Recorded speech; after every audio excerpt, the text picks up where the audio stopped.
이 얘기는 계속해서 나오고 있습니다. 이 인물과 관련된 얘기입니다. 고유정, 지난달 비난 여론에 사임했다 최근 다시 고유정의 변론을 맡기로 했던 판사 출신 변호사가 결국 변론을 포기했습니다. 먼저 이 고유정의 모습에 분노한 어제 시민들의 목소리부터 만나보고 오겠습니다.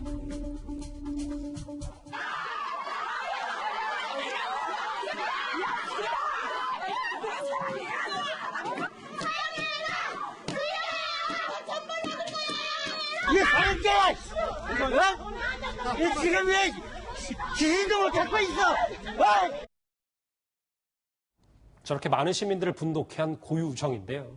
양절 변호사님, 그런데 변론을 포기했네, 고유정의 변호인이. 그런데 가족의 이유를 댔습니다. 무슨 얘기입니까? 그러니까 어제, 그 전부터도 이제 왜 고유정을 변론을 하느냐를 가지고 굉장히 문제가 많았고, 저는 변론 자체, 변론을 맡은 것 자체는 어떻게 보면 이제 당연히 할 수도 있는 일인데, 어제 변론 내용이 또 굉장히 무리한 내용이었다 지적이 많았지 않습니까? 방청객들도 많은 분노를 보였고, 그러다 보니까 개인적으로도 굉장히 비난을 많이 받았던 걸로 보입니다. 그 와중에, 심지어는 이제 이 변호사의 주장은 자기 가족 중에 한 분, 어머님이 스트레스 때문에 쓰러지는 일까지 발생을 했다. 그래서 도저히 나로서는 사건을 진행할 수가 없다라고, 그러니까 본인이 속한 법무법인의 내부 게시판 같은데 글을 올렸다고 합니다. 그런데 이 고유정 변론을 무료로 진행했습니까? 이 인물이? 그러니까 지금 그 얘기도 왜 했냐면, 고유정에 대해서 선임된 이후로 거의 매일처럼 교도소를 찾아갔었고, 또 지금 사건 자체가 굉장히 국민적 기사를 받고 있는 인물인데 왜 무리하게 변론을 했을까라는 것에 대해서 추측성으로 그럼 돈을 굉장히 많이 받은 게 아니냐라는 얘기가 세간에 떠돌았거든요. 이제 그거를 의식을 한 건지 이 억울한 사람을 후배 소개로 만나서 차비 정도 수준의 거의 비용을 받지 않다시피 하고 준비를 해왔었다라고 그렇게 밝혔습니다. 지금 고유정 변호인이 2명인 거죠? 지금 원래 그러니까 두 사람이 아니라 이 얘기를 한 사람이 원래 선임됐다가 다시 포기하겠다 한 사람이고, 이게 좀 약간 묘한데 이 분이 자기 일을 업무 보조하는 형태로서 개인 변호사 사무실에 있는 사람을 또 고용을 했습니다. 예. 그러니까 일종의 우리가 주된 인물이 있고 어쏘 인물이 있는데, 본인은 사임을 하겠다고 했지만 어제 변론에 나왔던, 그리고 본인이 고용했던 그 개인 변호사는 아직 사임을 안 한 걸로 알려져 있습니다. 고용한 개인 변호사, 그 얘기를 좀 해볼게요. 왜냐하면 그 변호사, 해당 변호사는 고유정 측 변호인, 고유정이 억울한 죄인이라고 여기고 있습니다. 때문에 어제 변론에서 나온 특이한 주장들이 있었는데요. 고유정 변호인의 말 같이 한번 들어보시죠. 나중에 자학적으로 저희가 말씀드리겠습니다, 제가.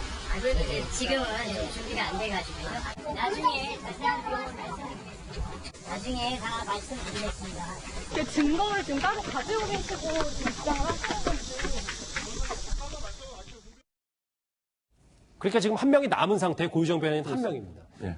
그런데 계속 재판에 참여할 거 봤는데 억울한 부분이 있고, 계획적인 살인을 보기에도 허점이 있다. 오늘 나온 보도는 그러니까 무리한 성적 요구에 대해서, 성폭행 부분에 관련해서 고유정이 주장하는 거지만, 그렇죠. 그 부분에 대해서도 수사가 미진했다는 게 변호인의 주장입니다. 지금 변호인의 주장은 그렇습니다. 지금 말씀하신 것처럼 원래 맡으려고 했던 판사 출신 변호사는 그만둔 것 같고요. 그분이 개인적으로 고용했던 변호사 B라는 분이 지금 계속 혼자 맡고 있는 것으로 보여지고, 그분이 재판에 나와서 그 얘기를 했어요. 지금 말씀하신 것처럼 그러니까 무리한 성적 요구라고 하는 부분을 강조하면서 결국 그것 때문에 살해를 할 수밖에 없었다라고 하는 쪽으로, 예를 들면 그 고의가 없었다 이런 얘기로 지금 몰고 가고 있는데, 이제 검찰 측은 또 89개의 증거가 있다고 그러거든요. 그리고 인터넷상에서 여러 가지 검색한 내용들이 있거든요. 그 내용도 계획적 살인범이 아니라면 그렇게 할 수 없다라고 주장을 하고 있어서, 물론 변호인은 지금 그렇게 얘기합니다. 억울한 부분이 있는 것으로 보이고 이건 계획이 아니라 우발적인 살인이라고 주장을 할 수 있겠지만, 여러 가지 검찰에서 제시하고 있는 증거들로 봤을 때는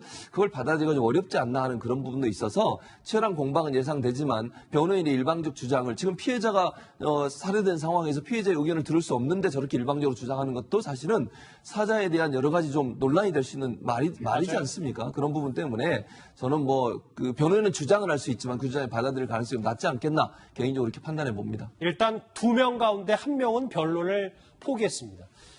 이 얘기를 좀 해볼게요. 미국 1급 살인범 닮은 고유정의 전략. 양지열 변호사님. 네. 이 내용이, 그러니까 고유정의 어제 첫 번째 공판이 미국의 1급 살인범의 전략과 닮았다. 좀 설명을 좀 필요할 것 같아요. 2008년도에 미국에 있었던 사건인데, 이게 이제 20대 여성이 남자친구를 굉장히 잔혹하게 총기와 흉기를 이용해서 살해하고 시신까지 훼손한 사건입니다. 예. 그런데 이게 왜 그런 일을 했냐라고 했을 때 남자친구의 성적 학대 때문에 방어 차원에서 이렇게 저질렀다라는 얘기를 한 겁니다. 홍의중과 얘기가 좀 비슷하게 들리시죠? 11년 전 미국에서도 그런 일이 그런 있었네요. 변론을 했었고 거기에서 나와서 사건 당시의 일에 대해서 기억이 잘 나지 않는다. 너무나 충격적인 일이었기 때문에 이 역시 고유정이 지금 당시에 뭐 사건이 드문드문 기억이 난다라는 식으로 얘기를 하고 있지 않습니까? 그것과 좀 비슷하다. 그리고 이런 부분들을 그러니까 이 피고인, 이 아리아스라고 하는 이 피고인이 어떤 정신 이상 상태에 있다는 것을 계속해서 이 변호인이 주장을 하면서 정신감정까지도 했었거든요.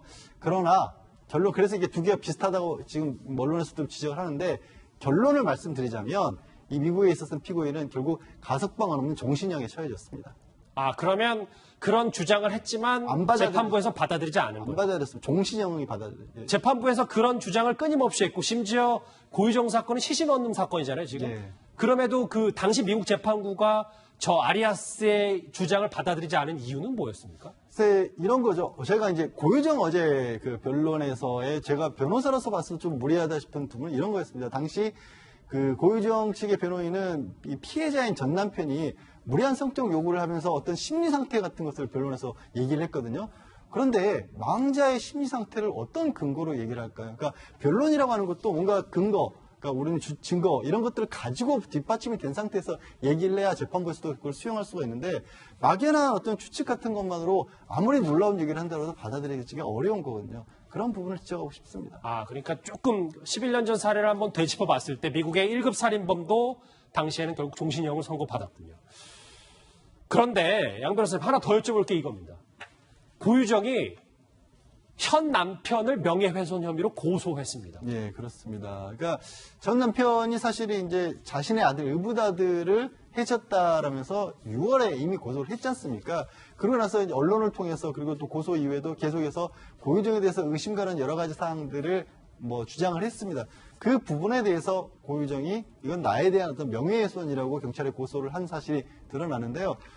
사실 고유정과 전 현재의 남편 경찰의 대질 조사 과정에서도 이 고유정 측에서 그런 얘기를 들었다고 합니다. 이대로 계속해서 주장을 할 경우에는 명예훼손으로 고소할 수도 있다. 실제로 그런 주장을 그런 일을 취한 것이 됐고 이거는 본인의 현재 받고 있는 전 남편 살인 사건과도 저는 연결이 된다라고 봅니다. 왜냐하면 현재의 가정에 대해서는 충실하게 지키려 했었다는 어떤 의지를 보여줘야 예. 내가 전 남편으로부터 성범죄를 당하려 했기 때문에 내가 이걸 현재의 가정을 지키기 위해서 이 전 남편을 살해했다는 주장을 해야 되는데 지금의 현 남편의 아들을 해쳤다고 한다면 그 가정 자체가 무너지는 거 아니겠습니까? 그렇죠. 그렇기 때문에 그 부분도 강력하게 방어를 하는 거죠.